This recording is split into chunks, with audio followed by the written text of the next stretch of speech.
ప్రార్థన చేసుకొని దేవుని యొక్క వాక్యాన్ని ధ్యానం చేసుకుందాం. ప్రార్థన. మహాపరిశుద్ధుడైన తండ్రి, ఈ సాయంకాల వేళలో నీ దయను, కనికరమును, కృపను, సమాధానమును మీరు మాకు అనుగ్రహించి మీరు మాతో ఉండి మమ్ములను నడిపిస్తున్న మహాదేవుడవు నాయన, నీ సత్యమును గ్రహించుకున్నట్లుగా నాయన మా మనోనేత్రాలు వెలిగించి నాయన నీ ఉన్నతమైన నీ ఉద్దేశములన్నీ కూడా గ్రహించున్నట్లుగా కృప దయచేయండి. మహిమ కలిగిన నీ రాకడ కొరకు మేమందరము సిద్ధపడినట్లుగా కృప దయచేయండి.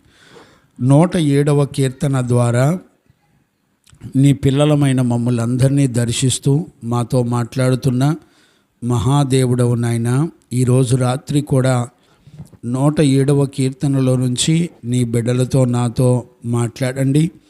మీరు మాట్లాడుతున్నప్పుడు మా బ్రతుకులు సరిచేయబడినట్లుగా, మా బ్రతుకులో నీ రాకడ కొరకు సిద్ధపడినట్లుగా, మీరు కోరుకున్న పరిశుద్ధ జీవితమును సంపూర్ణంగా మా ప్రాణాత్మ దేహ శరీరాల్లో జరిగించినట్లుగా నీ కృపను మీరు మాకు అనుగ్రహించి మమ్మల్ని అందరినీ నడిపించినందుకు స్తోత్రాలు. నీ చిత్తములో ఉన్న పిల్లలందరినీ మీరు నడిపించినందుకు కృతజ్ఞతాస్తుతులు చెల్లిస్తూ యేసయ్య నిన్ను అడిగి పొంది ఉన్నాము తండ్రి, ఆమెన్. ప్రార్థన ఆలకించి అడిగినవన్నీ మనకు అనుగ్రహించి విశ్వాసము ద్వారా పొందుకునే భాగ్యం ఇచ్చిన యేసయ్యకు స్తోత్రము చేయుదుమో. స్తోత్రం, స్తోత్రం, స్తోత్రం, స్తోత్రం, స్తోత్రం. తండ్రి, కుమార, పరిశుద్ధాత్మ దేవునికి స్తోత్రము చేయుదుమో. స్తోత్రం, స్తోత్రం, స్తోత్రం, స్తోత్రం, స్తోత్రం, స్తోత్రం. ఆమెన్. మంచిది నాన్న. మనందరం కూడా పరిశుద్ధుడైన దేవుని సన్నిధిలో ప్రభు దగ్గర మనందరం కూడా నేర్చుకుంటున్నాము.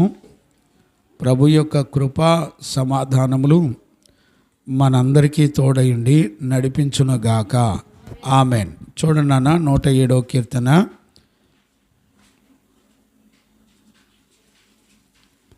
మనందరం కూడా చదువుకుంటున్నాము.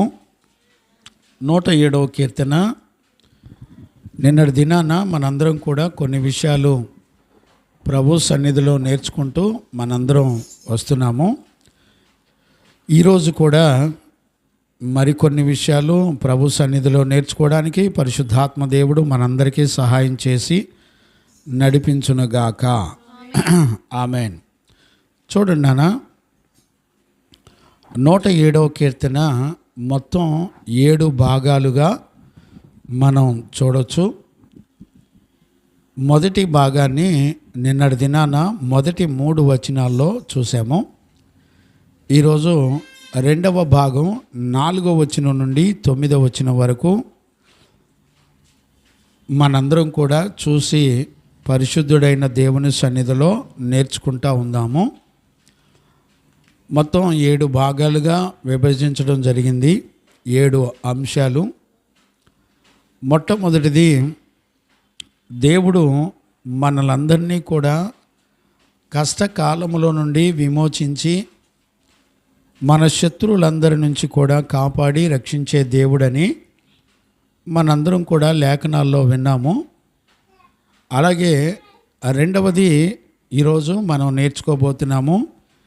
ఎలాంటి పరిస్థితుల్లో ఉన్నవారిని దేవుడు విడిపిస్తాడు అనేది మనందరం చూస్తున్నాము. ఇందులో 4 భాగాలు ఉన్నాయి. అవన్నీ కూడా మనం చూసి నేర్చుకుందాము. అలాగే 3వది, ఎలాంటి పరిస్థితుల్లో ఉండి ప్రార్థించినప్పుడు ఆయన మన మొర ఆలకించి నిస్సహాయ స్థితిలో మనల్ని ఎలా ఆదరిస్తాడనేది 3వదిగా మనం నేర్చుకుంటా ఉన్నాం. 4వది, దేవుడు మనల్ని ఎలా విడిపిస్తాడు అనేది కూడా మనం చూస్తున్నాము. 5వది, ఏ పరిస్థితుల్లోనైనా మనల్ని ఎవరినైనా దేవుడు విడిపించుటకు శక్తిమంతుడని మనం చూస్తున్నాము. 6వది, పాపాన్ని బట్టి శ్రమలు కలుగుతాయా లేకపోతే నీతిమంతులకు కూడా శ్రమలు కలుగుతాయా అనేది కూడా మనం 6వది ఏడవది, దేవుడు మనలను విమోచించిన తర్వాత ఆయనకు మనం ఎలా కృతజ్ఞతాస్తుతులు చెల్లించాలి. ఇవి 7 అంశాలు. ఒక్కొక్క అంశము మనం ఎక్కడి నుంచి ఎక్కడి వరకు ఈ అంశాలు ఉన్నాయో మనం చూద్దాం. మొదటిది 1 నుంచి 3 వచనాల్లో ఉన్నాయి. రెండవ అంశం ఎలాంటి పరిస్థితుల నుండి ప్రభు మనల్ని విడిపిస్తాడనేది 4వ వచనం నుండి 9వ వచనం వరకు రాయబడి ఉంది. ఈరోజు రెండవ అంశాన్ని మనందరం పరిశుద్ధుడైన దేవుని చేత బోధించబడి నేర్చుకుందుముగాక. ఆమేన్. చూడండి నాన్న, మనం నిన్నటి దినాన మొదటి 3 వచనాల్లో ఎంతో చక్కటి విలువైన విషయాలు మనం నేర్చుకున్నాం. ఈరోజు 4 నుంచి మనందరం కూడా 9 వచనం వరకు చదువుకుందాం. అక్కడ ఏమున్నాయో మనం చూసి నేర్చుకుందాం. చదువునానా. వారు అంటే ఇశ్రాయేలు ప్రజలు. వారు అరణ్యమందలి ఎడారి త్రోవలలో తిరుగులాడుచుండిరి. నివాసపురము ఏదియు కూడా వారికి దొరకకపోయెను. ఆకలి దప్పుల చేత వారి ప్రాణము వారిలో సొమ్మసిల్లెను. వారు కష్టకాలమందు యెహోవాకు మొర్రపెట్టిరి. ఆయన వారి ఆపదలలో నుండి వారిని విడిపించెను. వారు ఒక నివాసపురము చేరునట్లు చక్కని త్రోవలను ఆయన వారిని నడిపించెను. ఆయన కృపను బట్టి నరులకు ఆయన చేయు ఆశ్చర్య కార్యములను బట్టి వారు యెహోవాకు కృతజ్ఞతాస్తుతులు చెల్లించుచుందురుగాక. ఏలయనగా ఆశ కలిగిన ప్రాణములను ఆయన తృప్తిపరిచి ఉన్నాడు. ఆకలి గొనిన వారి ప్రాణమును మేలుతో నింపి ఉన్నాడు. చాలండి. ఈరోజు రాత్రి చాలా చక్కటి అనుభవాల్ని మనం చూడొచ్చు. ఇక్కడ ఇశ్రాయేలు ప్రజలకి కలిగినటువంటి శ్రమ చూడండి. 430 సంవత్సరాలు, ఇంచుమించుగా 400 సంవత్సరాలు బానిసలుగా ఉన్నారు. అక్కడి నుంచి విడిపించబడి బయటికి రావడానికి 30 సంవత్సరాలు పట్టింది. మొత్తం కలిపి ఇంచుమించుగా 430 సంవత్సరాలు శత్రువు యొక్క చేతిలో బానిసలుగా ఉన్నారు. చూడండి. ప్రశాంత్ ఎదురుకు రానా, ఇక్కడ కూర్చో, ఆ దెమ్మ దగ్గర కూర్చో. 400 సంవత్సరాలు ఎదురుగా జరుగునానా, ఇక్కడ కూర్చో, ఆ దెమ్మ దగ్గర కూర్చో. 400 సంవత్సరాలు, 430 సంవత్సరాలు శ్రమలలో ఉన్నప్పుడు ఇశ్రాయేలు ప్రజలు మొరపెట్టారు. ఇప్పుడు నేను చెప్పే విషయాలు ఏంటంటే, ఎలాంటి పరిస్థితుల్లో ఉన్న ఇశ్రాయేలు ప్రజలను దేవుడు ఎలా ఆదరించాడు. ఇప్పుడు ఈ పత్రికలో, క్షమించండి, ఈ 107వ కీర్తనలో దావీదుకు దేవుడు చూపించిన ప్రత్యక్షతలు మనం చూడాలి. ఈ ప్రత్యక్షతల్లో మనకి చెప్పే విషయాలు మరలా జ్ఞాపకం చేస్తున్నాడు. 430 సంవత్సరాలు బానిసలుగా ఉన్న వ్యక్తులకి ఎన్ని అద్భుతాలు చేసి దేవుడు తీసుకొచ్చాడు చెప్పండి. ఏనానా, ఎన్ని అద్భుతాలు చేశాడు? ఎన్నో అద్భుతాలు చేశాడండి. 1 కాదు, 2 కాదు, మిరకల్స్ అనేకం చేశాడు ఆయన. అన్ని అద్భుతాలు చూసి రక్షించబడి అరణ్యంలో నుంచి, లేకపోతే అపవాది యొక్క చేతిలో నుంచి దేవుడు విమోచించిన తర్వాత జరుగుతున్న పరిస్థితులు. మరలా చెప్తున్నాను, ఇశ్రాయేలు ప్రజలు విమోచించబడిన తర్వాత జరుగుతున్నటువంటి పరిస్థితులు ఇప్పుడు మనం 107వ కీర్తనలో చూసి నేర్చుకునేటువంటి విషయాలు. వీళ్ళు రక్షించబడి బయటకు వచ్చిన తర్వాత వాళ్ళు మరలా శత్రు చేతిలో, లేకపోతే పాపం చేతిలో ఎలా శ్రమల పాలయ్యి ఎలా మరణ పంచుల్లోకి వెళ్ళారో అలాంటి వారిని దేవుడు ఎలా కాపాడాడో చెప్తున్నాడు.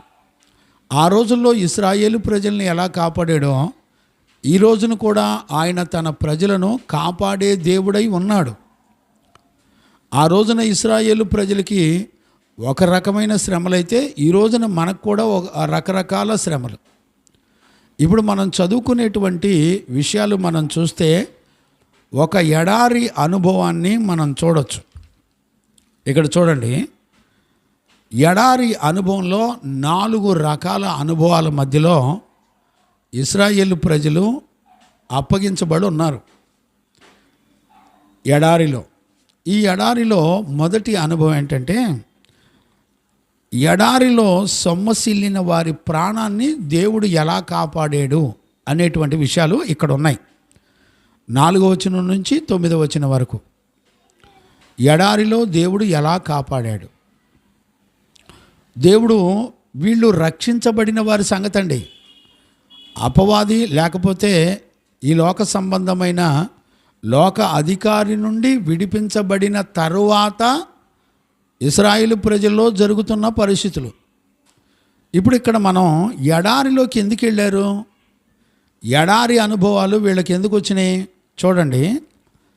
దేవుడు రక్షించిన తర్వాత ఇశ్రాయేలు ప్రజలకి దేవుడు ఏమని వాగ్దానం చేశాడంటే, ఆయన పాలు తేనెలు ప్రవహించే దేశంలోకి నేను మిమ్మల్ని తీసుకువెళ్తానని చెప్పాడు. పాలు తేనెలు ప్రవహించే దేశంలోకి తీసుకువెళ్తానన్నప్పుడు ఆ దేశంలో ఉన్నటువంటి ప్రజలందరినీ కూడా దేవుడు మీ చేతికి అప్పగించి మీకు స్వాస్యముగా పాలు తేనెలు ప్రవహించే దేశాన్ని నేను మీకు ఇస్తానని దేవుడు మాట ఇచ్చాడు. మాట ఇచ్చిన తర్వాత ఏం జరుగుతుందంటే, వాళ్ళు మోషే 12 మంది వేగుల వారిని ఈ పాలు తేనెలు ప్రవహించే దేశానికి పంపించి, వేగు చూసి రండి, దేవుడు మనకి ఇవ్వబోయే దేశాన్ని ఎలా ఉంటుందో చూసి రండి, మనందరికీ ప్రభు ఇవ్వబోతున్నాడు అని ముందుగానే వేగుల వారిని మోషే పంపించాడు. అందులో యెహోషువ, కాలేబు కూడా ఉన్నారు. వీళ్ళంతా కూడా వెళ్ళి దేవుడిస్తానన్న దేశాన్ని చూసి వచ్చేటప్పుడు వీళ్ళందరూ కూడా ఆ ప్రాంతాల్లో ఉన్న నెఫీలీలను లేకపోతే బలాఢ్యులను చూసి వీళ్ళంతా కూడా దిగులు పడిపోయి, వాళ్ళందరినీ మనం జయించలేం, ఇది జరిగే పని కాదు అని సంఘంలో సమాజంలో అనేక మంది 12 మందిలో యెహోషువ, కాలేబులు తప్ప మిగతా వాళ్ళందరూ కూడా ఎదురు తిరిగి ఇది జరిగే పని కాదు అని చాలామంది రివర్స్ అయిపోయారు. రివర్స్ అయిపోయిన తర్వాత దేవుడు ఇస్తానని చెప్పిన పాలు తేనెలు ప్రవహించే దేశాన్ని వీళ్ళు నమ్మలేదు కాబట్టి అరణ్యంలో ఇంచుమించుగా 40 సంవత్సరాలు 4 రోజుల్లో వెళ్ళవలసిన పాలు తేనెలు మీరు వెళ్ళవలసిన పాలు తేనెలు ప్రవహించే దేశాన్ని దేవుడు ఇస్తానని చెప్తే నమ్మనందుకు ఇంచుమించుగా 40 సంవత్సరాలు అరణ్యంలో నడవాల్సి వచ్చింది. అలాంటి పరిస్థితులు ఎందుకు వచ్చినాయి అనేటువంటి విషయాన్నే మనం ఎడారిలో వీళ్ళు ఎందుకు వెళ్ళాల్సి వచ్చింది అనే విషయాలు మనం చూడొచ్చు. మొదటి 4వ వచనాన్ని చదువునానా? యెహోవా దయాళుడు. నానా 4వ వచనం చదువు. వారు అరణ్యమందలి ఎడారి త్రోవను తిరుగులాడుచుండిరి. నివాసపురమేదియు వారికి దొరకకపోయెను. చూడండి, నివాసపురం ఏది కూడా వాళ్ళకు దొరకలేదు. మీరు జాగ్రత్తగా అర్థం చేసుకోండి. ఇక్కడ 40వ వచనం చదవండి నాన్న. అందులోనే 107వ కీర్తన 40వ వచనాన్ని చదవండి. రాజులను తృణీకరించుచు త్రోవలేని ఎడారిలో వారిని తిరుగులాడజేయువాడు ఆయనే. అట్టి దరిద్రుల బాధను పోగొట్టి వారిని లేవనెత్తెను. వారి వంశమును మందవలె వృద్ధి చేసెను. యథార్థవంతులు సంతోషించుదురు. మోసగాండ్రందరును మౌనముగా ఉందురు. చూడండి, ఇక్కడ మనందరం కూడా గమనించవలసినటువంటి అతి ప్రాముఖ్యమైనటువంటి విషయం ఉంది. త్రోవలేని ఎడారిలో వారిని తిరుగులాడ చేయువాడు కూడా ఆయనే. ఎందుకు తిరుగులాడుతున్నారు వీళ్ళంతా? ఒకసారి మీరు ఎప్పుడైనా ఊహించగలుగుతారా? ఎందుకు తిరుగులాడుతున్నారు వాళ్ళందరూ? చెప్పండి, ఎందుకు తిరుగులాడుతున్నారు? వాళ్ళు దేవుడు ఇస్తానని చెప్పినటువంటి పాలు తేనెలు ప్రవహించే దేశాన్ని వాళ్ళు నమ్మలేదు. ఇక్కడ మనందరం కూడా చూడండి, సంఖ్యాకాండము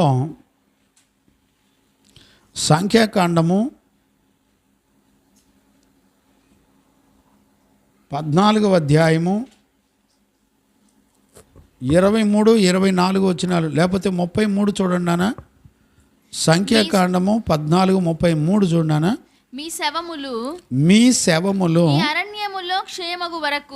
ఈ అరణ్యములో క్షయమగు వరకు మీ పిల్లలు ఈ అరణ్యములో 40 ఏండ్లు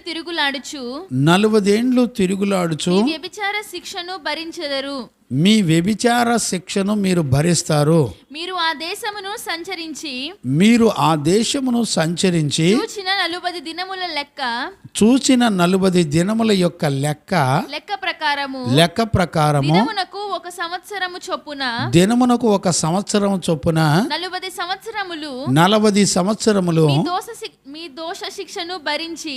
ఇప్పుడు చూడండి, వీళ్ళంతా కూడా వాళ్ళు చేసిన దోషం యొక్క శిక్షను భరించడానికి అరణ్యంలో ఉన్నారు.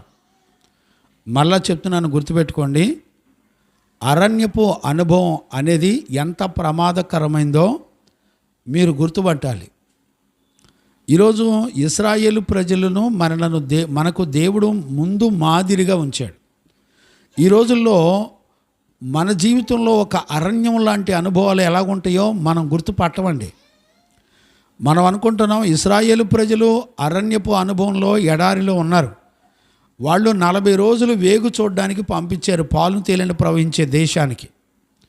40 రోజులు వేగు చూడడానికి పంపిస్తే వీళ్ళు నమ్మకుండా సర్వసమాజంలో యెహోషువ కాలేబులు తప్ప మిగతా సర్వసమాజం అంతా కూడా మోషే మీద ఎదురు తిరిగి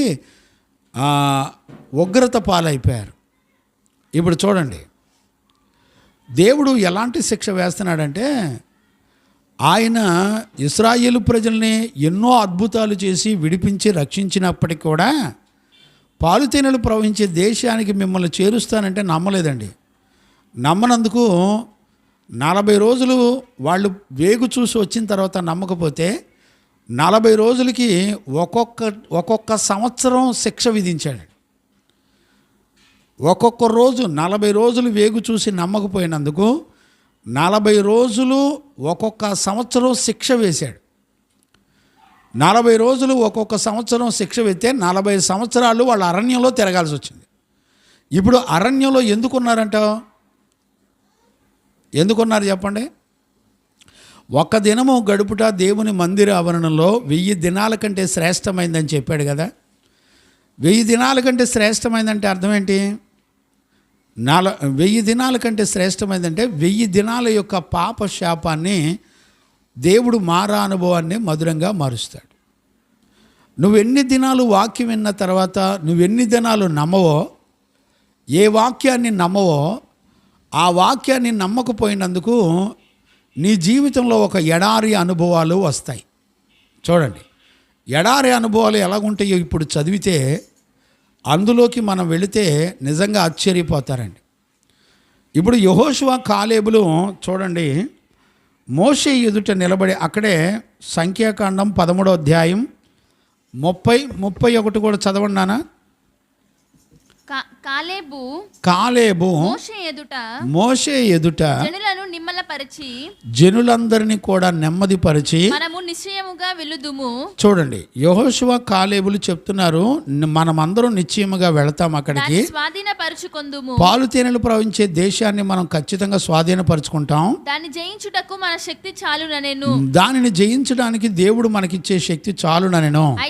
అయితే అతనితో కూడా పోయిన ఆ మనుషులు ఆ జనులు మనకంటే బలవంతులు మనము వారి మీదికి పోజాలమనిరి మరియు వారు తాము సంచరించి చూచిన దేశమును గూర్చి ఇశ్రాయేలీయులతో చెడ్డ సమాచారము చెప్పి. ఇప్పుడు చూడండి, చెడ్డ సమాచారాన్ని చెప్పారు. ఒక మనిషి జీవితంలో అరణ్యపు అనుభవాలు ఎందుకు వస్తాయి ఆలోచించండి. ఒక మనిషి జీవితంలో అరణ్యపు అనుభవాలు ఎందుకు వస్తాయి? మీరు దేవుని మాటను నమ్మనప్పుడు అరణ్యపు అనుభవాలు వస్తాయి. దేవుని మాటను నమ్మకపోవటమే, మీ నోటి వెంట వచ్చే ప్రతి మాట దేవునికి విరోధమైన చెడ్డ మాటలు వస్తాయి. శాలేం వింటున్నావు నాన్న? అర్థమవుతుందా వ్యర్థమవుతుందా? ఒక వ్యక్తి దేవుని మాట విని నడిపించబడకపోతే అతనిలో నుంచి వచ్చేది ఏంటో తెలిసిన చెడ్డ సమాచారం. అంటే దేవుడు మన కొరకు వాగ్దానం చేసిన వాటిని పొందుకోనివ్వకుండా దానికి విరోధమైనటువంటి చెడ్డ, దేవుని దృష్టికి విరోధమైన చెడ్డ మాటలు వస్తాయి. అందుకు దేవుడు వీళ్ళకి అరణ్యపు అనుభవాలను ఇచ్చాడు. 40 సంవత్సరాలు, ఒక్క దినానికి సంవత్సరం పనిష్మెంట్ ఇచ్చాడు. మీకు తెలుసా, దేవుని వాక్యం విన్న తర్వాత నువ్వు విశ్వసించకపోతే దేవుని చేతిలో నువ్వు శపించబడతా ఉంటావు. నీకు అర్థం కాదు. నేను అడుగుతున్నాను, దేవుని వాక్యం వినేటప్పుడు నేను విని అర్థం చేసుకోకపోతే నేను శపించబడతాననే భయం ఎవరికన్నా ఉంటుందండి? ఎవరికి ఉండదండి. మీకు విషయం తెలిసిన, మీరు వచ్చి వాక్యం విన్నప్పుడల్లా, వాక్యం విని విశ్వసించి నమ్మకుండా నీ స్వనీతి మీద ఆధారపడినప్పుడల్లా రోజుకు 1 సంవత్సరం చొప్పున నీకు పనిష్మెంట్ వస్తే ఏంటి పరిస్థితి? నీ బ్రతుకు ఆయుష్కాలం అంతా లెక్కేసుకున్నా నీ జీవితంలో మారు మనసు రాదు, పాప క్షమాపణ రాదు. తెలుసండి? నిన్న నేడు ఒకే రీతిగా ఉన్న దేవుడు ఈ రోజున ఏమంటున్నారంటే, దేవుడు దయ కలిగినోడు, ప్రేమ కలిగినోడు, నువ్వేం చేసినా ఏమంట అంటున్నారు. ఇది ఒక పెద్ద దుర్బోధ. ఏమండి, వాక్యాన్ని కలిపి చెరుపుతా దేవుడు చెప్పని విషయాలు, దేవుడు అపోస్తులకు నేర్పని విషయాలు సంఘాల్లో నేర్పి ఎంత పచ్చి మోసం చేసి నడిపిస్తున్నా ఈ జనులందరూ వారి ఇష్టానికి అనుకూలంగా, వారి కోరికలకు అనుకూలమైన సేవకులను పోగు చేసుకుంటూ ఉంటారు. భయం ఉందండి ఎవరికన్నా? చాలామందికి అర్థం కావట్లా. దేవుడు దయ కలిగినోడు, ప్రేమ కలిగినోడు, క్షమిస్తాడు. ఈ సోది వ్యవహారాలు ఏముండవండి. ఆయనను క్రమం తప్పితే నీతిమంతుడైనా. మీకు ఒక విషయం చెప్పనా? చూడండి, ఒక మనిషికి ఎడారి అనుభవం దేనికి వస్తుంది అంటే, ఏదో మనం పాపం చేసినందుకో తప్పు చేసినందుకో అనుకుంటాం. వాస్తవమే. ఇశ్రాయేలు ప్రజలు ఈ అరణ్యపు అనుభవానికి ఎందుకు వచ్చారు? 40 రోజులు పాలు తేనెలు ప్రవహించే దేశాన్ని వేగు చూడడానికి వెళ్ళరమ్మంటే ఆడకెళ్ళి వచ్చి చెడ్డ సమాచారం చెప్తున్నారు. అందుకు దేవుడు ఒక రోజుకి 1 సంవత్సరం పనిష్మెంట్ ఇస్తే 40 సంవత్సరాల అరణ్యంలో గిరగిర తిరిగారు. ఇప్పుడు మనకు అర్థం కావలసిన విషయం ఏంటి? ఇప్పుడు పాపం చేసినందుకు శ్రమలు, శిక్షలు ఉంటాయి, మంచిదే. ఈ భూమండలం మీద నీతిమంతులు కూడా శ్రమలు ఉంటాయంటే ఉంటాయండి. మీకు తెలుసో తెలీదు. ఇప్పుడు చూడండి, యేసుక్రీస్తు నీతిమంతులేగా, ఆయన శ్రమ పడ్డాడు. 12 మంది అపోస్తులు నీతిమంతులేగా, శ్రమ పడలేదా? యోబు నీతిమంతుడు, పరిశుద్ధుడు, యథార్థవంతుడు, దేవుని యందు భయభక్తులు కలిగినటువంటి వాడు. యోబు శ్రమ పడలేదండి? శ్రమ పడ్డాడు. గమనించారా?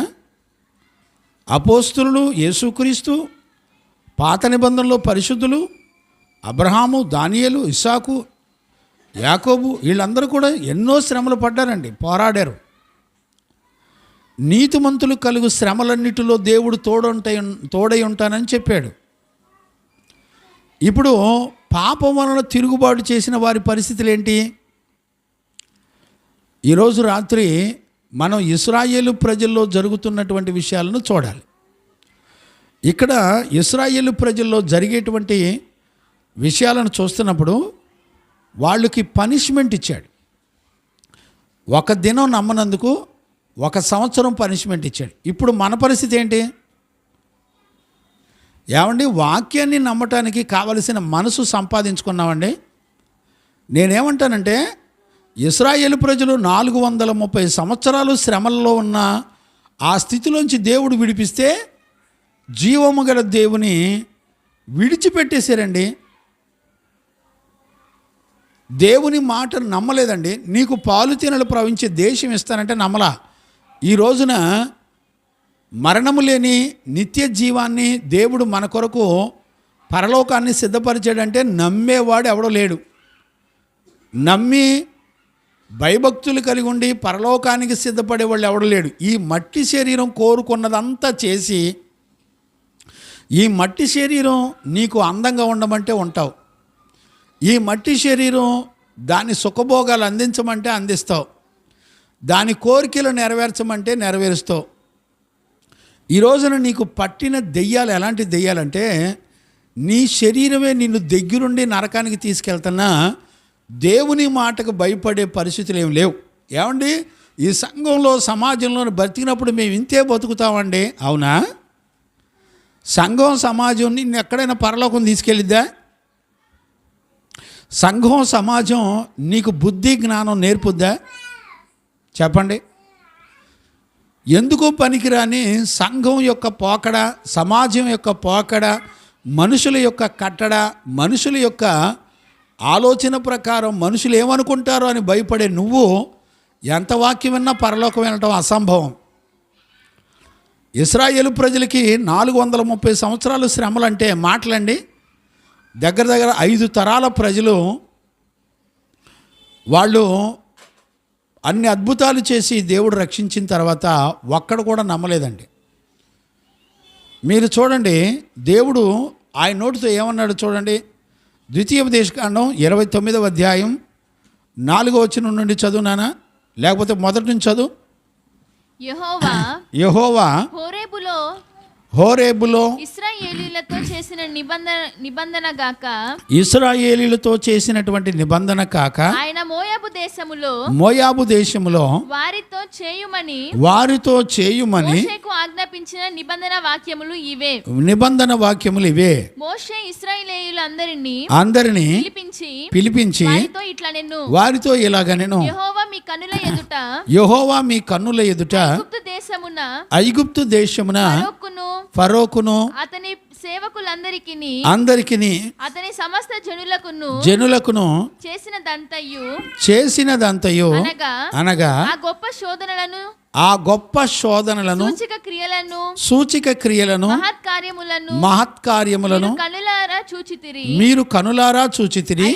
ఆయనను గ్రహించేటువంటి హృదయమును చూచు కన్నులను విను చెవులను యెహోవా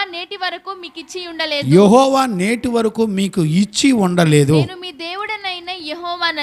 చాలు. చూచే కన్నులు, వినే చెవులు, గ్రహించే హృదయాన్ని అసలు దేవుడు ఇశ్రాయేలు ప్రజలకు ఇవ్వలేదంట. ఏమండి, ఒక్కరోజు నువ్వు దేవుని వాక్యాన్ని నమ్మటం నేర్చుకోకపోతే ఎన్ని అద్భుతాలు దేవుడు నీ జీవితంలో చేసినా చూసే కన్నులు, గ్రహించే హృదయం, వినేటువంటి చెవులను దేవుడు ఇవ్వడం. ఇశ్రాయేలు ప్రజలకు ఇవ్వలా. మీరు చూసారో లేదో, ఇన్ని అద్భుతాలు దేవుడు చేశాడు, కానీ గ్రహించే హృదయాన్ని దేవుడు ఇవ్వలా, చూచే కన్నులను కూడా దేవుడు ఇవ్వలా, వినేటువంటి చెవులను కూడా దేవుడు ఇవ్వలా. ఇప్పుడు ఆలోచించండి, ఇచ్చాడండి. నీకు ఒక విషయం చెప్పనా, వాక్యం విని అర్థం చేసుకొని గ్రహించుకోవడానికి నీ దేహానికి దేవుడు పర్మిషన్ ఇవ్వాలి. ఎప్పుడు ఇస్తాడు? ఏ రోజు వాక్యాన్ని నువ్వు ఆ రోజు విని నమ్మాలి. నమ్మినప్పుడు దేవుడు ఇస్తాడు. ఈరోజు నీ జీవితంలో అరణ్యపు అనుభవాలు ఎందుకు వస్తున్నాయి ఎప్పుడని చూసావా? ఇప్పుడు 40వ వచనంలో మనం ఏం చదివాము? రాజులను తృణీకరించుచు త్రోవలేని ఎడారిలో వారిని తిరుగులాడ చేయువాడు. ఎడారిలో నిన్ను చుట్టూ తిరుగులాడ చేసేవాళ్ళు ఎవరు? దేవుడే. ఇప్పుడు నేనేమంటున్నానంటే, ఈ రోజున మనకున్న కష్టాలు, మనకున్నటువంటి శ్రమలు, అవన్నీ కూడా మన మీదకి రావటానికి కారణం ఏంటంటే దేవుని నమ్మకపోవడం. ఏ రోజు వాక్యాన్ని ఆ రోజు నువ్వు నమ్మకపోవడం, ఏ రోజు వాక్యాన్ని ఆ రోజు నమ్మకుండా నీ ఇష్టం వచ్చినట్టు, నీకు నచ్చినట్టు, నీ సొంత ఆలోచన చేత నమ్మి తిరిగితే ఎన్నడూ కూడా దేవుని యొక్క పనిష్మెంట్ నుండి నువ్వు కాపాడబడలేవు. ఇక్కడ మనందరం చూస్తే 6వ వచనంలో ఇశ్రాయేలు ప్రజలు ఏం చేశారంటే మొరపెట్టిరి అని రాశాడు. ఆ మాట చదువునానా? 6వ వచనం చదువు. వారు కష్టకాలమందు యెహోవాకు మొరపెట్టిరి. వాళ్ళు కష్టకాలమందు యెహోవాకు మొరపెట్టిరి. ఆయన వారి కలిగినటువంటి ఆపదలో నుండి వారిని విడిపించెను. ఇప్పుడు చెప్పండి, ఇప్పుడు ఒక మొరపెట్టే అనుభవం నీ దగ్గర ఉండాలి. దేవుని యొక్క వాక్యాన్ని విని అర్థం చేసుకొని గ్రహించుకొని ఆయన వాక్యమందు విశ్వాసం ఉంచి నడిపించబడి మొరపెట్టాలి. ఏమండి, ఈ కార్యాలు చేసినప్పుడు ఏ మనుషుడైనా సరే ఏ స్థితిలో ఉన్నప్పటికీ కూడా దేవుడు నిన్ను విడిపించి తప్పించేటువంటి దేవుడు. ఓకే, ఇప్పుడు అరణ్యపు అనుభవాలంటే ఎలాగుంటాయి ఒకసారి చూడండి. 4వ వచనం నుంచి మళ్ళీ చదువునానా? వారు అరణ్యమందలి ఎడారి త్రోవను తిరుగులాడుచుండిరి.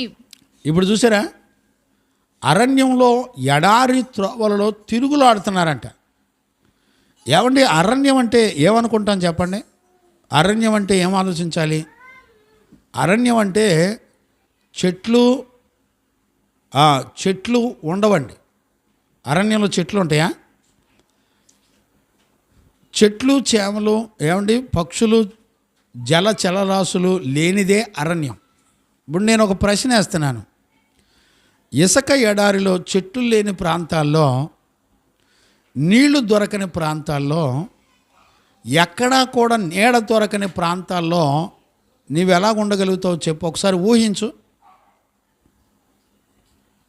ఏమండి, ఒకసారి ఊహించండి. ఈ రోజున ఇక్కడ చూడండి, 106వ కీర్తనలో 43వ వచనం చదువునానా? అనేక పర్యాయములు ఆయన వారిని విడిపించెను. చూడండి, ఒక్కసారి కాదండి, నువ్వు అరణ్యంలో ఎడారి ప్రదేశాల్లో అనేక పర్యాయాలు, అంటే అర్థం ఏంటో తెలిసిన, అన్లిమిటెడ్ టైమ్స్ నిన్ను విడిపించాడు, కాపాడాడు. కానీ నీ మనసుకు అర్థం కాదండి. నిన్ను దేవుడు ఎందుకు విడిపిస్తున్నాడు, ఎలా విడిపిస్తున్నాడు, దేని కొరకు విడిపిస్తున్నాడు అనేది నీ మనసుకు అర్థం కాదు. ఎందుకు అర్థం కాదో తెలిసిన, దేవుడిచ్చిన పాలు తేనెలు ప్రవహించే దేశాన్ని నువ్వు నమ్మట్లా. ఇప్పుడు చూడండి, వాక్యాన్ని నమ్మట్లేదంటే అర్థం ఏంటి? వాక్యం నీకు చెప్పింది ఏంటి? నీ కొరకు మరణము లేని పరలోక రాజ్యాన్ని, నిత్య జీవము కలిగినటువంటి పరలోక రాజ్యాన్ని దేవుడు నీ కొరకు సిద్ధపరిచాడు. మీరందరూ విశ్వసించండి, నన్ను నమ్మండి అని దేవుడు ఇశ్రాయేలు ప్రజలకు ఇచ్చినట్టుగా మనందరికీ పరలోక రాజ్యాన్ని, మరణము లేని జీవితాన్ని ఇచ్చాడు. ఇప్పుడు జరుగుతున్నటువంటి పరిస్థితులు ఏంటి? మనకి ఎప్పుడైతే దేవుడిచ్చిన పరలోకాన్ని నమ్మి ఆయన రాకడ కొరకు సిద్ధపడకుండా ఉంటావో, లేకపోతే నీ పోకడ ఎప్పుడో తెలియదు కాబట్టి ప్రతిదినము ఆయన రాకడ కొరకు, ఆయన నీ కొరకు సిద్ధపరిచిన పరలోకాన్ని నువ్వు విశ్వసించి ఆయన రాజ్యానికి నువ్వు సిద్ధపడకపోతే, ఏ రోజు వాక్యం విన్న తర్వాత నువ్వు నమ్మవో ఆ రోజునే నీకు అరణ్యపు అనుభవాలు స్టార్ట్ అవుతాయి. అంటే అర్థం ఏంటి? అరణ్యంలో జీవజల ఓట ఎవరు? యేసుక్రీస్తు. ఇప్పుడు నీకు అరణ్యంలో నీళ్లు దొరకని అనుభవం అంటే అర్థం ఏంటి? ఇప్పుడు ఆయన జీవజల ఓట దొరకదు అంటే అరణ్యపు అనుభవాలు అంటే అర్థం ఏంటో తెలిసిన? ఈ లోక సంబంధమైనటువంటి పోకడ. ఈ లోక సంబంధమైన పోకడలో నీకెక్కడా కూడా జీవజలములు దొరకవు, నీకెక్కడా కూడా స్థిరమైన నివాసం దొరకదు. అర్థమవుతుందండి? నీకెక్కడా కూడా విశ్రాంతి తీసుకోవడానికి నీడ దొరకదు. ఇప్పుడు దేవుడు అంటాడు, నేనే మీకు విశ్రాంతినిచ్చువాడను, నేనే మీకు జీవజల ఓటలిచ్చువాడను నేనే. ప్రకటన గ్రంథంలో పచ్చని చెట్టుతో పోల్చాడు పరలోక రాజ్యాన్ని. అది ఇచ్చువాడను కూడా నేనే. జీవ ఫలవృక్షములు కలిగిన తోటలో నిన్ను నేను ఉంచుతానంటాడు. అర్థమైందండి? ఈ అనుభవాలన్నీ యేసుక్రీస్తులో మనకు దొరుకుతాయి. ఇప్పుడు యేసుక్రీస్తు వాక్యమై ఉన్న దేవుడు ఆయన. నువ్వు ఎన్నడైతే దేవుని యొక్క వాక్యాన్ని నమ్మవో ఆ రోజున నీ బ్రతుకులో ఒక ఎడారి అనుభవం ఉంటుంది. అంటే అర్థమేంటి? నీకు నిత్యమైన పరలోక రాజ్యానికి సంబంధించినటువంటి నివాసంలో నీకు పాలు పంపులు ఉండవు, జీవజల ఓటర్లో నీకు పాలు పంపులు ఉండవు. అర్థమైందండి? జీవ ఫలవృక్షంలో నువ్వు తినడానికి నీకు పర్మిషన్ ఉండదు. ఈరోజు రాత్రి దేవుని యొక్క వాక్యాన్ని వింటున్న దేవుని పిల్లరా, ఆ రోజున ఇశ్రాయేలు ప్రజలు అరణ్యపు అనుభవాల్లో ఉన్నప్పుడు వాళ్ళకి ఎలాంటి నివాసం లేదు. వాళ్ళంతా ఎలాగున్నారో తెలిసిన? ఆకలి దప్పులతో ఉన్నారు. ఆయన వాళ్ళందరూ కూడా ఆకలి దప్పులతో శ్రమపడ్డాన్ని మనం చూడొచ్చు. ఇప్పుడు చూడండి, 2 రోజులు 3 రోజులు మంచినీళ్ళు కూడా లేకుండా ఆకలి దప్పులతో ఉండండి, చూద్దాం ఉంటారేమో. నా జీవితంలో నేను నీళ్లు తాగి 6 రోజులు ఉపవాసం ఉన్నానండి, అంతకుమించి ఎక్కువ ఉండలే. 6 రోజులు ఉపవాసంలో నిజంగండి బ్లడ్ బ్లీడింగ్ అయిందండి నాకు. 6 రోజులు నీళ్లు తాగి ఉపవాసం ఉంటే బ్లీడింగ్ అయిందండి. నోటెమ్మటి ముక్కులెమ్మటి బ్లడ్ వచ్చింది. అర్థమైందండి? చాలా శ్రమ పడ్డాను. 6 రోజులకి మించి నేను ఉండలేకపోయాను. 6 days డిగ్రీ అయిపోయిన తర్వాత 6 రోజులు ఉన్నాను నేను ఫాస్టింగ్ ప్రేయర్స్లో. ఒక విషయాన్ని చెప్పనా? ఈ రోజున మనకు కలిగినటువంటి నష్టం, ఆత్మ సంబంధమైన నష్టం, ఎలాంటి ఎడారిలో మనం ఉన్నామనేది ప్రజలకి ఎవరికి అర్థం కావట్లే. ఈ తరంలో మనకి బుద్ధి కలుగునట్లుగా మన పితరులను ఇశ్రాయేలు ప్రజలను ముందు మాదిరిగా ఉంచెను అని రాశాడు. 1 కొరింథీ పత్రిక 10వ అధ్యాయంలో 11వ వచనం నాన్న, 9-11 చూడు. తాను నిలుచుచున్నానని తలంచుకొనువాడు. 2 కొరింథీ నాన్న, క్షమించండి నాన్న, 2 కొరింథీ 10వ అధ్యాయము 11 చూడు నాన్న. మేమైతే మేరకు మించి అతిశయపడము గాని మీరున్న స్థలము వరకును కాదు నాన్న. 7వ వచనమా? మా పితరులు దుష్టాంతరముగా ఉండునట్లుగా మన పితరులను, అమ్మా 10:6-7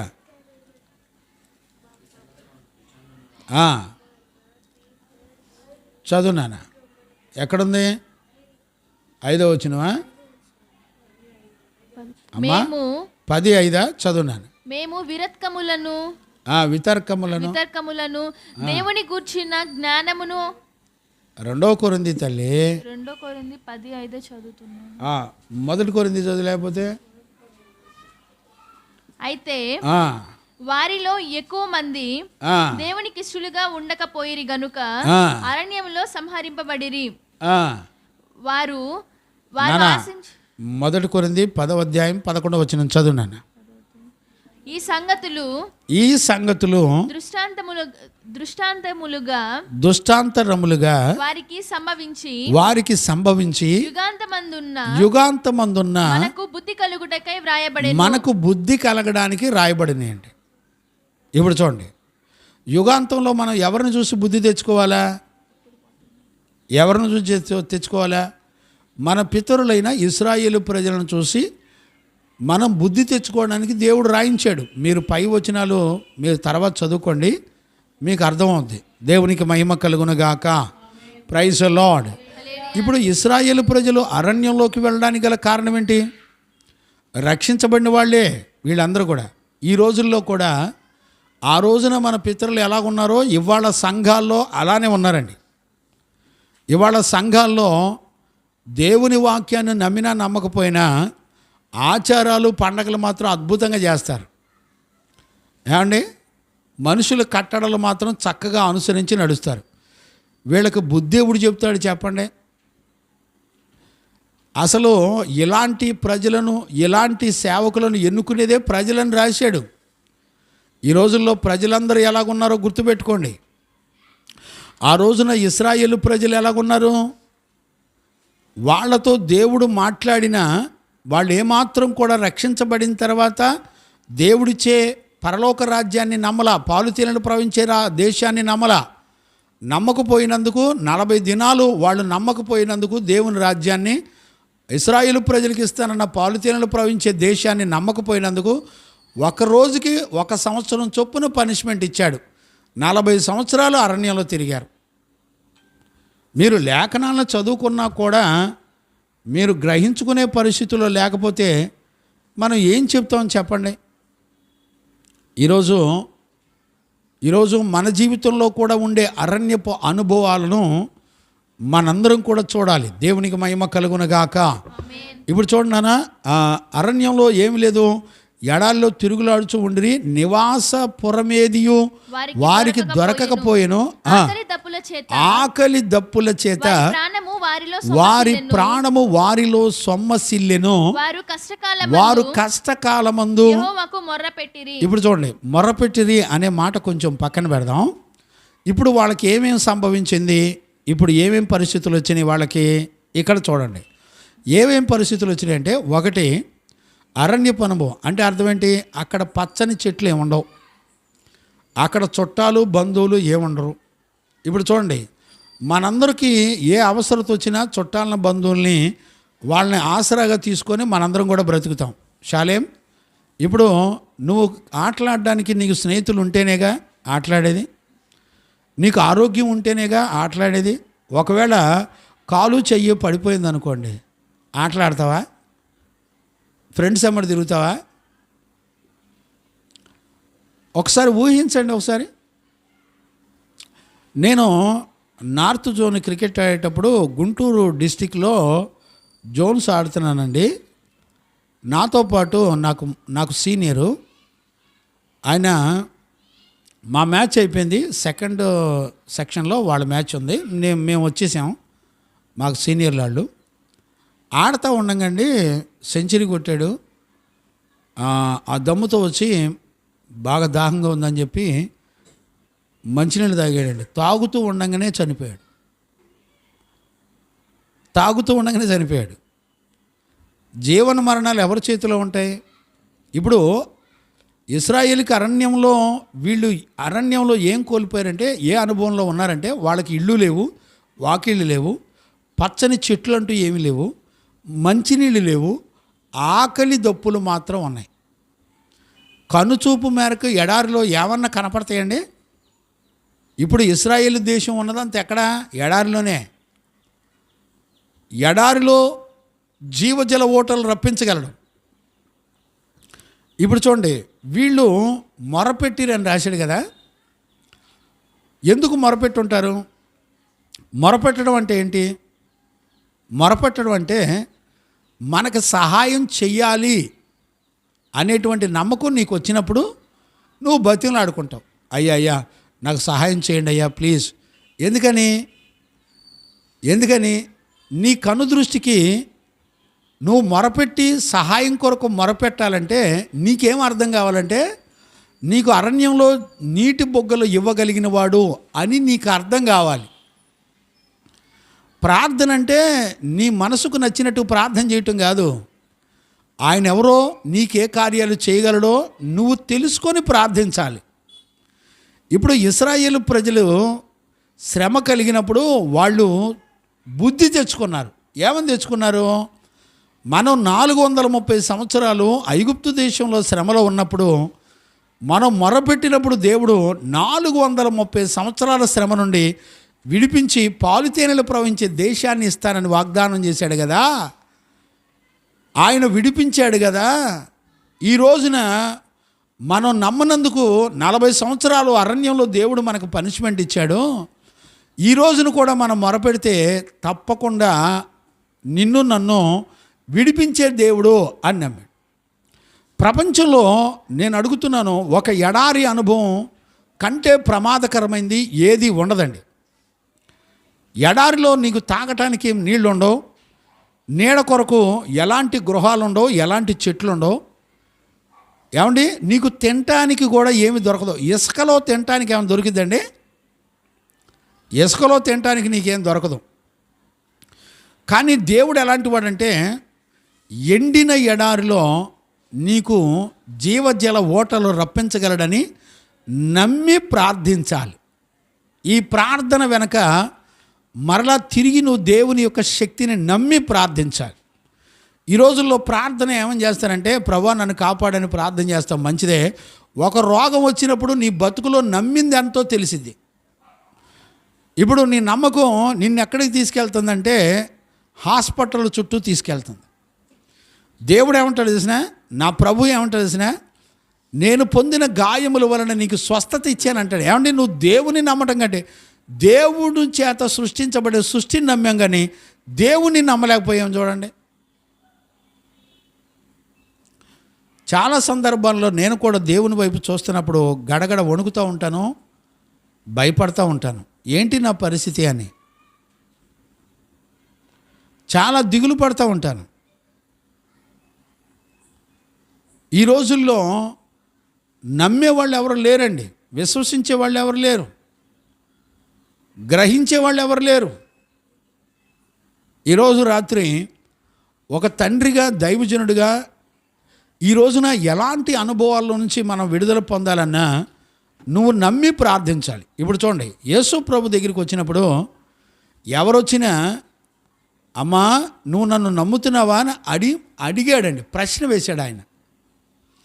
గుడ్డోడు వచ్చాడు అనుకోండి, ప్రభువా నన్ను స్వస్థపరచంటే నేను ఇది చేయగలను నమ్ముతున్నావా అని అడిగాడు. యేసు ప్రభు ఎక్కడైనా నీ విశ్వాసాన్ని అడిగి ఆయన పని చేశాడు. దేవునికి మహిమ కలుగునగాక. నీ విశ్వాసాన్ని కనపరిచిన తర్వాత నీ జీవితంలో అద్భుతాలు చేయటం మొదలుపెట్టాడు. నీ ప్రార్థనకు చెవియొగ్గి, నీ ప్రార్థనకు ఎడారి అనుభవాల్లో నీకు జీవజల ఓటలను రప్పించగలిగినటువంటి వాడు మహాదేవుడు, మన దేవుడు.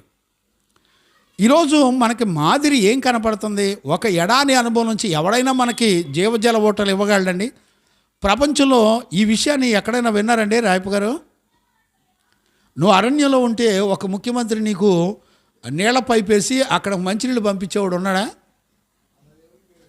అరే పోనీ నీ బ్యాంక్ బ్యాలెన్సు, నీ వెండి బంగారం, నీ డబ్బు ధనధాన్యాలు, నీ ఇల్లు వాకిళ్ళు నువ్వు అరణ్యంలో ఉంటే నిన్ను ఆదుకుంటాయండి? ప్రపంచ దేశ చరిత్రలో ఎవ్వడో కూడా అరణ్యపు అనుభవంలో కాపాడేటువంటి శక్తి కలిగిన వాడు ఎవ్వరూ లేరండి. నా ప్రభు అయిన యేసయ్య తప్ప. కొట్టు చప్పలు కొట్టి గట్టిగా దేవునికి మహిమ కలుగునుగాక.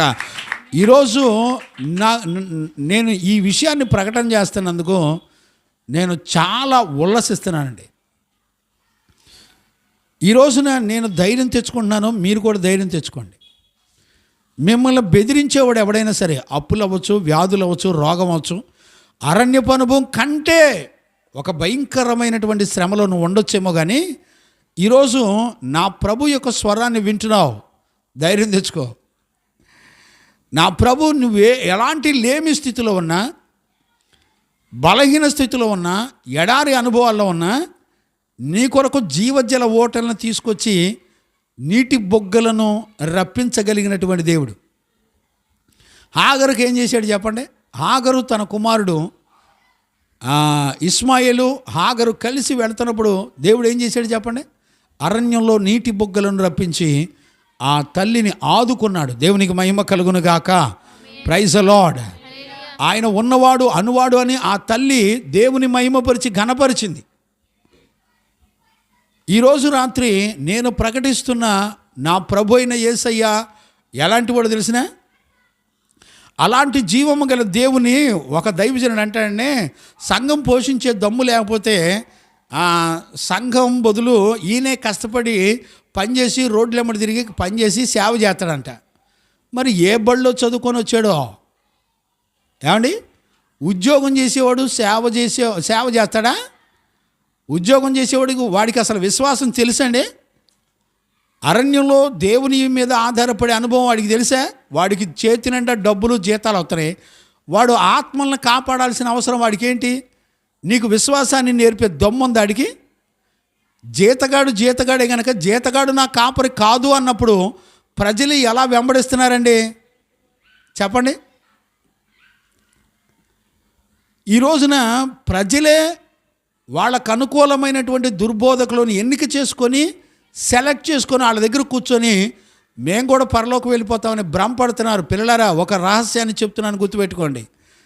430 సంవత్సరాల శ్రమ నుండి విడిపించిన దేవుణ్ణే అనేక పర్యాలు అరణ్యంలో కూడా ఆయన తోడయుండి వాళ్ళని విడిపించినప్పటికీ కూడా అనేక పర్యాలు ఆయన్ని శోధించి బాధించారని మనం చదువుతున్నాం. అనేక పర్యాలు ఆయన వారిని విడిపించినప్పటికీ అయినను వారు తమ ఆలోచనను అనుసరించి తిరుగుబాటు చేయించు వచ్చిరి, తమ దోషముల చేత హీన దశ నొందిరి. ఎవరు వీళ్ళు? మన పితరులు. ఈ రోజున మన పితరులు చూసినప్పుడు నీ ఆత్మీయ స్థితి ఏంటో నీకు గుర్తు రావట్లేదా? నువ్వేం నమ్మావు? నీ నమ్మకం ఏంటో తెలిసినా నీ ఉద్యోగాలు, నీ నమ్మకం ఏంటో తెలిసినా నీ బిల్డింగులు, నీ నమ్మకం ఏంటో తెలిసినా నీ తెలివితేటలు, నీ నమ్మకం ఏంటో తెలిసినా నీ చదువు. బిడ్డలారా, నీ కలిగినవి ఎన్ని నమ్మి బ్రతికినా ఏది కూడా అరణ్యపు అనుభవం నుంచి నిన్ను కాపాడే శక్తి లేదు. దానికి నిన్ను కాపాడే శక్తి దేనికొందో తెలిసిన? అరణ్యపు అనుభవంలో ఏ జీవము గల దేవుడు నిన్ను కాపాడగలడో ఆయనకు మొరపెట్టాలి, నమ్మి విశ్వసించి మొరపెట్టాలి. నీ స్థితిగతులన్నీ కూడా మారా అనుభవాన్ని మధురంగా మార్చేస్తాడు దేవుడు. దేవునికి మహిమ కలుగునుగాక. అర్థమైందండి? అర్థం కాదు. నువ్వెన్నిసార్లు వాక్యం విన్నా ఏదైనా చిన్న సమస్య వస్తే ఉలికి పడిపోయి ఇంకేముంది, నా ప్రాణం పోతుంది, అయిపోయింది నా పరిస్థితి అనుకునే బతుకులు అయిపోయింది. బిళ్ళరా, జాగ్రత్త. ఈ సంవత్సరానికి చివరి దినాల్లోకి వచ్చిన తర్వాత దేవుడు ఈ శుద్ధీకరణ కూటాల్లో ఈ మాటలు చెప్తున్నప్పుడు నాకెంతో ఉల్లాసం అనిపించింది, నాకెంతో సంతోషం వేసింది. దేవుడు నా మీద, నా బిడ్డల మీద, సంఘ పిల్లల మీద జాలి పడుతున్నాడని అనిపించింది. ఉపదేశాన్ని వింటున్న పిల్లల మీద దేవుడు తన దయను కనికరాన్ని ఉంచాడని అనిపిస్తుంది. దేవునికి మహిమ కలుగునగాక. Praise the Lord. ధైర్యం తెచ్చుకోండి. నమ్మి విశ్వసించి దేవుని మీద ఆనుకొని ప్రార్థించటం అనే విషయాలు మనం నేర్చుకోవాలి. దేవునికి మహిమ కలుగునగాక. మొరపెట్టినప్పుడు ఏం చేశాడు? నువ్వు నమ్మినప్పుడు ఏం చేశాడు? ఇప్పుడు చూడండి, ఆకలి దప్పులు, ఎడారి అనుభవం, నీ ప్రాణం పోయి సొమ్మసిల్లిన పరిస్థితుల్లో నువ్వు ఉన్నప్పుడు దేవునికి మహిమ కలుగునుగాక. అర్థమైందండి? నువ్వు సొమ్మసిల్లిన పరిస్థితుల్లో చూడండి. 77వ కీర్తనలో 3వ వచనాన్ని చదువునానా? 77వ కీర్తన దేవుని జ్ఞాపకము చేసుకొనున్నప్పుడు 3వ వచనాన్ని చదవండి నాన్న. దేవుని జ్ఞాపకము చేసుకొనున్నప్పుడు, దేవుని జ్ఞాపకము చేసుకొనినప్పుడు నేను నిట్టూర్పు విడుచుచున్నాను, నేను నిట్టూర్పు విడుచుచున్నాను, నేను ధ్యానించినప్పుడు నా ఆత్మ కృంగిపోవుచున్నది, నా ఆత్మ కుంగిపోవచ్చున్నది. నీవు నా కన్నులు మోతపడనీయవు, నేను కలవరపడుచు మాటలాడలేక ఉన్నాను. తొట్టిల్లి తొల్లిటి దినములను పూర్వకాల సంవత్సరములను నేను మనసునకు తెచ్చుకొందును. చూసారా ఏ విషయాలు మనసునకు తెచ్చుకుంటారంట? గత కాలంలో నీ జీవితంలో మొరపెట్టినప్పుడు, నువ్వు నమ్మినప్పుడు దేవుడు చేసిన అద్భుతాలను మరలా తిరిగి జ్ఞాపకం చేస్తాడంట దేవుడు. 430 సంవత్సరాల శాపం ఈరోజు రాత్రి నేను చెప్పనా, నీ తల్లిదండ్రులు వాళ్ళ తల్లిదండ్రులు చూడండి, మన వెనక పితరులో 400 సంవత్సరాల 400 సంవత్సరాలు అంటే ఇంచుమించుగా 4 తరాల ప్రజలు నమ్మి దేవుని వలన కాపాడకపోయినప్పటికీ కూడా ఈ రోజున మన పితరులు నమ్మినటువంటి పరిశుద్ధులు ఎవరైతే ఉన్నారో వారిని చూపించి దేవుడు ఏమన్నాడు, నువ్వు గత కాలంలో నీ కలిగిన స్థితిలోంచి విడిపించి రక్షించినటువంటి దానిని జ్ఞాపకం చేసుకుంటే, నువ్వు నమ్మగలిగితే మరలా నేటికి నా జీవితంలో మరలా అద్భుతాలు చేయుటకు దేవుడు నమ్మదగినవాడు. దేవునికి మహిమ కలుగునగాక. Praise the Lord. ఈరోజు రాత్రి ఒక దైవజనుడిగా నేను మిమ్మల్ని అందరినీ కూడా బతిలాడుతున్నా. చక్కటి ఈరోజు నిజంగా దేవుడు మనందరినీ ఎంత ప్రేమతో దర్శిస్తున్నాడో చూడండి. ఈరోజు రాత్రి మనకి ఏ అనుభవం కావాలి? నమ్మకత్వం కావాలి, నమ్మి విశ్వసించి మొరపెట్టడం కావాలి. అద్భుతం ఏంటి చెప్పిన, నీ జీవితంలో ఎలాంటి మరణపు అనుభవాలున్నా, అరణ్యపు అనుభవాలున్నా అటన్నిటి నుండి విడిపించుటకు నేటికి దేవుడు శక్తిమంతుడు. Praise the Lord. హల్లెలూయా. ఇప్పుడు అదే ఈ విషయాన్ని దేవుని జ్ఞాపకం చేసుకున్నప్పుడు నేను నిట్టూర్పు విడుచున్నాను. నేను ధ్యానించినప్పుడు నా ఆత్మ కుంగిపోవచ్చున్నది. నీవు నా కన్నులు మోతపడనీవు. నేను కలవరపడుచు మాట్లాడలేకపోయా. అసలు అరణ్యంలో నీకు ఫుడ్ దొరకకపోతే ఇవే ఉంటాయండి. ఎలాంటి అనుభవాలు ఉంటుంది? అర్థమైందండి? 6వ వచనంలో చూడండి, 77:6, నేను పాడిన పాట రాత్రి యందు నేను జ్ఞాపకం చేసుకొందును, హృదయమున నేను ధ్యానించుకొందును. దేవా, నా ఆత్మ తీర్పు మార్గము శ్రద్ధగా వెదకెను. ప్రభువు నిత్యము విడనాడునా? ఆయన ఇంకెన్నడూ కటాక్షింపడా? ఆయన కృప ఎన్నటికీ లేకుండా మానిపోయినా ఆయన సెలవిచ్చిన మాట తరతరములకు తప్పిపోయినా దేవుడు కటాక్షింప మానెనా? ఆయన కోపించి వాత్సల్యత చూపకుండునా? అందుకు నేనిలాగ అనుచున్నాను, మహోన్నతుని దక్షిణ హస్తము మార్పు నొందెననుకొనుటకు నాకు కలిగిన శ్రమయే కారణము. యెహోవా చేసిన కార్యములను, పూర్వము జరిగిన నీ ఆశ్చర్య కార్యములను నేను మనస్సునకు తెచ్చుకొందును. దేవునికి మహిమ కలుగును గాక. నీ కార్యమంతయు నేను ధ్యానించుకొందును, నీ క్రియలు నేను ధ్యానించుకొందును. దేవా, నీ మార్గములు పరిశుద్ధమైనవి. నీ వంటి మహాదేవుడు ఎక్కడున్నాడో చూసారండి. ద్వితీయోపదేశకాండం 14లో ఏమంటాడు తెలిసిన?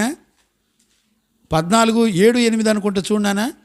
4 క్షమించు నాన్న, 4వ అధ్యాయం ద్వితీయోపదేశకాండం 4వ అధ్యాయం 7, 8 వచనాలు చూడండి.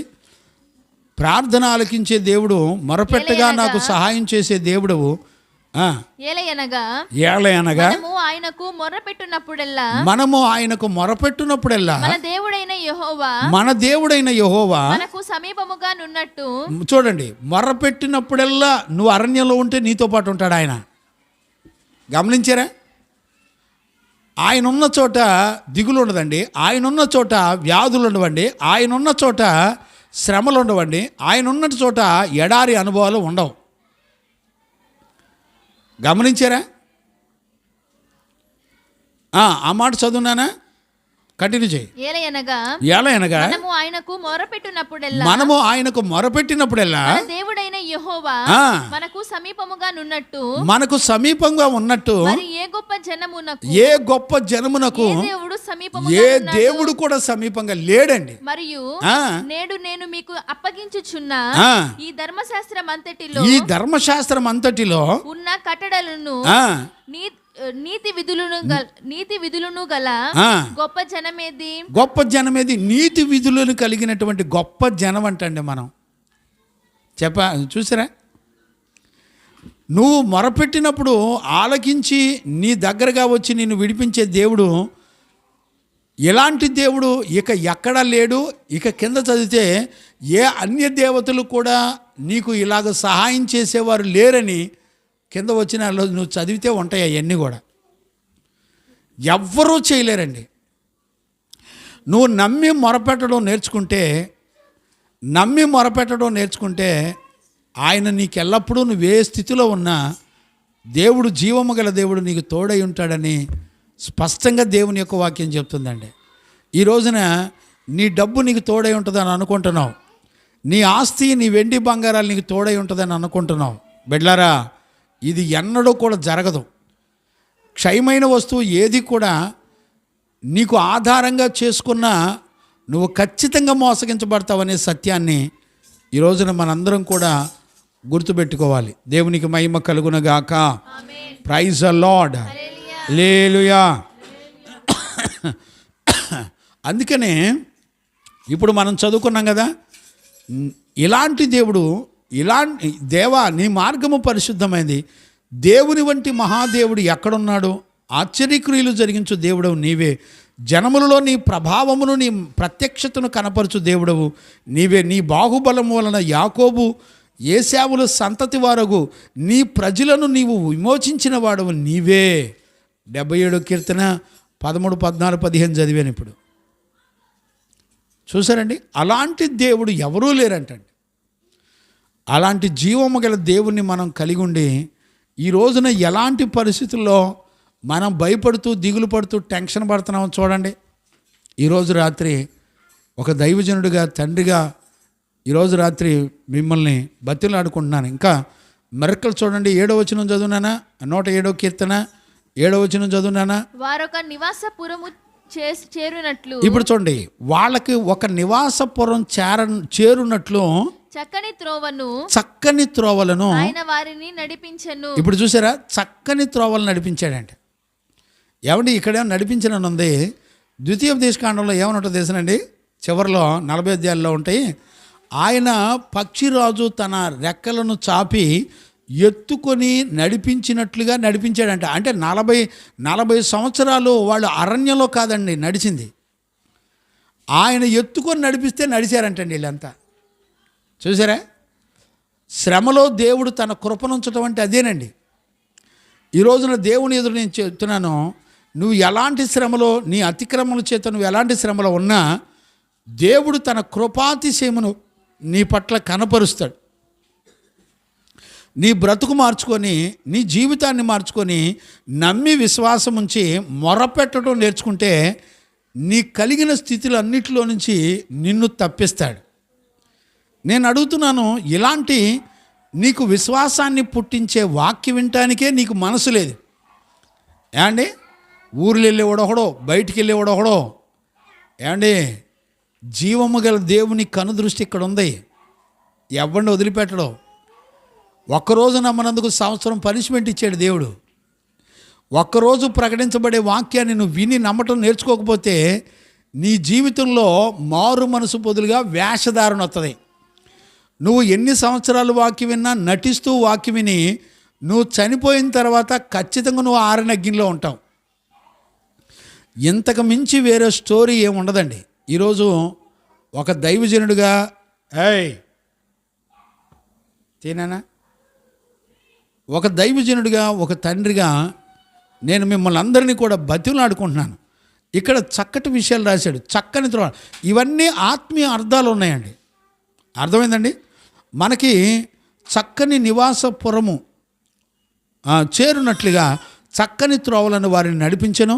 చదువునా 8వ వచనం కూడా చదువు. 8, 9. ఆయన కృపను బట్టి, నరులకు ఆయన చేయు ఆశ్చర్య కార్యములను బట్టి, నరులకు ఆయన చేసే ఆశ్చర్య కార్యాలు అంటండి. ఏమండి, నమ్మి విశ్వసించి మొరపెడితే దేవుడు చేసే కార్యాలు ఏంటో తెలిసిన? ఆశ్చర్య కార్యాలు.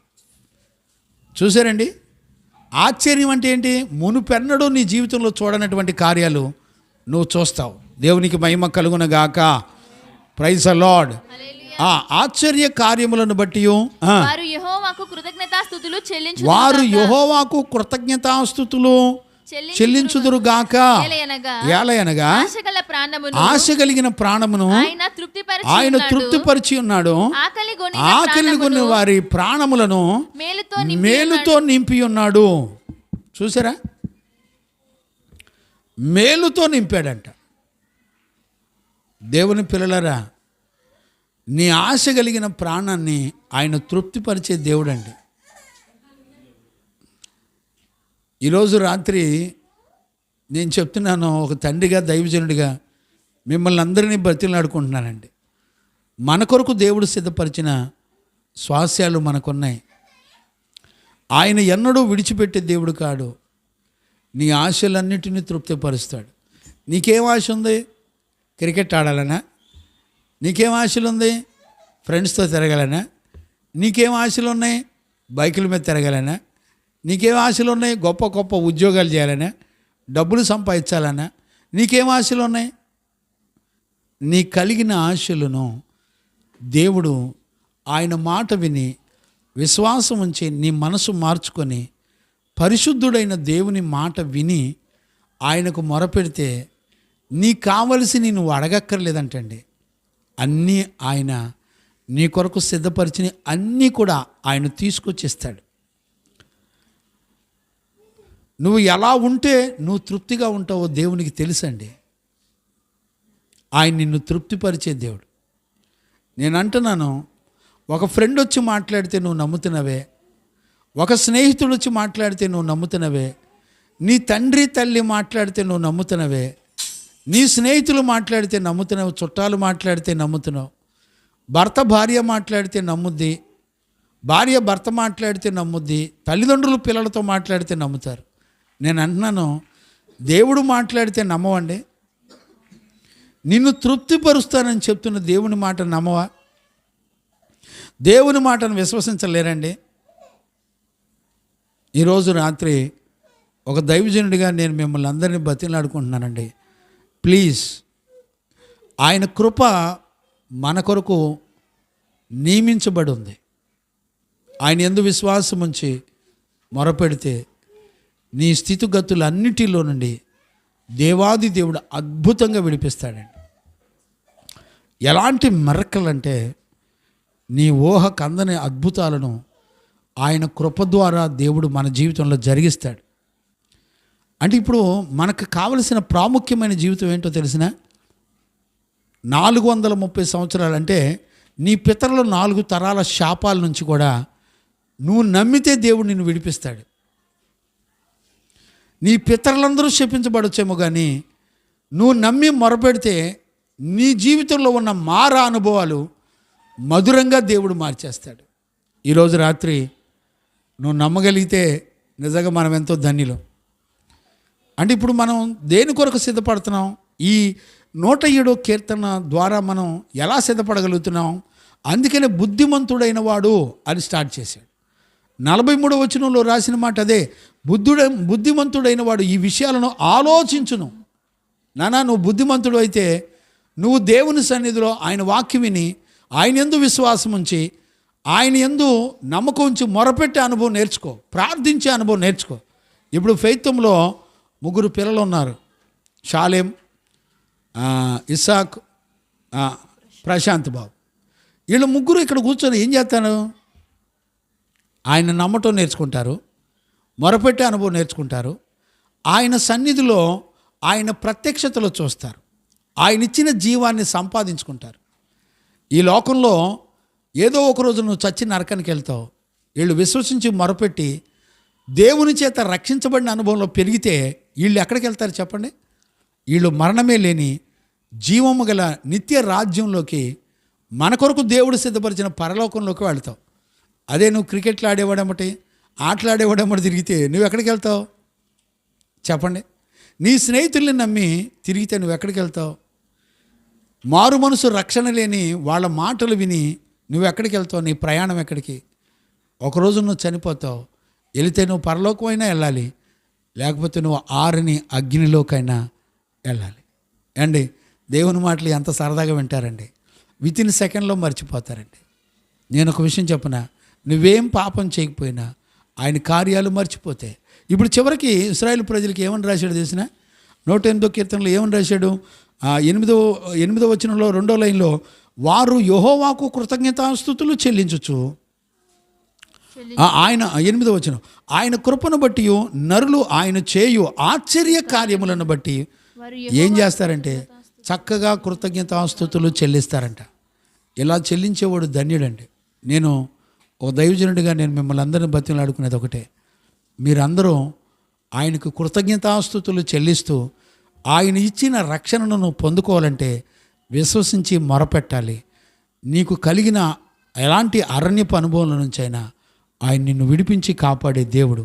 మోకరించండి, ప్రార్థన చేసుకుందాం. మోకరించండి, ప్రార్థన చేసుకుందాం. స్తోత్రం స్తోత్రం స్తోత్రం స్తోత్రం స్తోత్రం స్తోత్రం స్తోత్రం.